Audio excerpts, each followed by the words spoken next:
Levítico capítulo 27. Votos particulares e a avaliação deles. O Senhor disse ainda a Moisés: fale aos filhos de Israel e diga-lhes: quando alguém fizer um voto especial ao Senhor com respeito a pessoas, o resgate será feito conforme a seguinte avaliação. Se o objeto da avaliação for um homem da idade de 20 anos até a de 60, a avaliação será de 600 gramas de prata, segundo o peso padrão do santuário. Porém, se for mulher, a avaliação será de 360 gramas. Se a idade for de 5 anos até 20, a avaliação do homem será de 240 gramas e a da mulher será de 120 gramas. Se a idade for de 1 mês até 5 anos, a avaliação do homem será de 60 gramas de prata e a avaliação pela mulher será de 36 gramas de prata. De 60 anos para cima, se for homem, a avaliação será de 180 gramas. Se mulher, 120 gramas.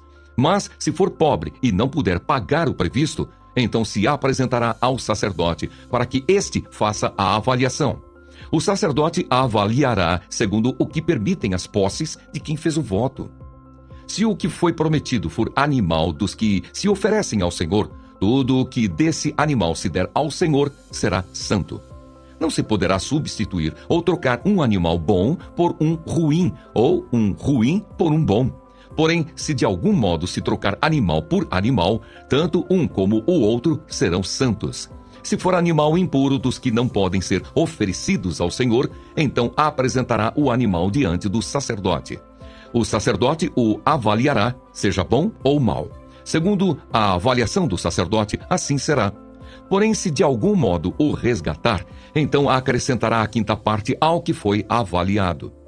Quando alguém dedicar a sua casa para ser santa ao Senhor, o sacerdote a avaliará, seja boa ou seja má. Como o sacerdote a avaliar, assim será. Mas se a pessoa que a dedicou quiser resgatar a casa, então acrescentará a quinta parte do dinheiro à avaliação feita, e a casa ficará com a pessoa. Voto de um campo e o resgate dele.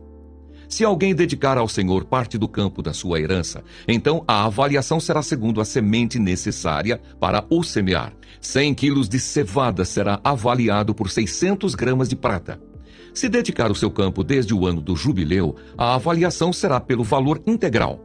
Mas, se dedicar o seu campo depois do ano do jubileu, então o sacerdote calculará o valor segundo os anos restantes até o ano do jubileu, de modo que o preço será menor. Se aquele que dedicou o campo de algum modo o quiser resgatar, então acrescentará a quinta parte do dinheiro à avaliação feita, e o campo ficará com ele. Se não quiser resgatar o campo, ou se o vender a outro homem, nunca mais poderá ser resgatado. Porém, havendo o campo saído livre no ano do jubileu, será santo ao Senhor como campo consagrado. A posse dele será do sacerdote. Se alguém dedicar ao Senhor o campo que comprou e não for parte da sua herança, então o sacerdote calculará o valor da avaliação até o ano do jubileu. E no mesmo dia pagará o valor da avaliação como coisa santa ao Senhor. No ano do jubileu, o campo tornará aquele que o vendeu, aquele de quem era a posse do campo por herança. Toda a avaliação se fará segundo o peso padrão do santuário. O peso padrão será de 12 gramas. Mas o primogênito de um animal, por já pertencer ao Senhor, ninguém o dedicará. Seja boi ou gado miúdo, é do Senhor. Mas se for de um animal impuro, poderá ser resgatado segundo a avaliação, com o acréscimo de uma quinta parte do valor. Se não for resgatado, poderá ser vendido segundo a avaliação. Não há resgate para certas coisas consagradas. No entanto, nada do que alguém consagrar por completo ao Senhor, de tudo o que tem, seja homem, animal ou campo da sua herança, se poderá vender nem resgatar. Toda coisa assim consagrada será santíssima ao Senhor. Ninguém que dentre os homens for consagrado por completo ao Senhor poderá ser resgatado, terá de ser morto. A respeito dos dízimos. Também todos os dízimos da terra, tanto dos cereais do campo como dos frutos das árvores, são do Senhor. São santos ao Senhor. Se alguém quiser resgatar alguma coisa dos seus dízimos, acrescentará a isso a quinta parte. Quanto aos dízimos do gado e do rebanho, de tudo o que passar debaixo do bordão do pastor, o dízimo será santo ao Senhor. Não se investigará se é bom ou mau, nem poderá ser trocado. Mas, se de algum modo o trocar, Tanto um quanto o outro serão santos, não poderão ser resgatados. São estes os mandamentos que o Senhor ordenou a Moisés para os filhos de Israel no Monte Sinai.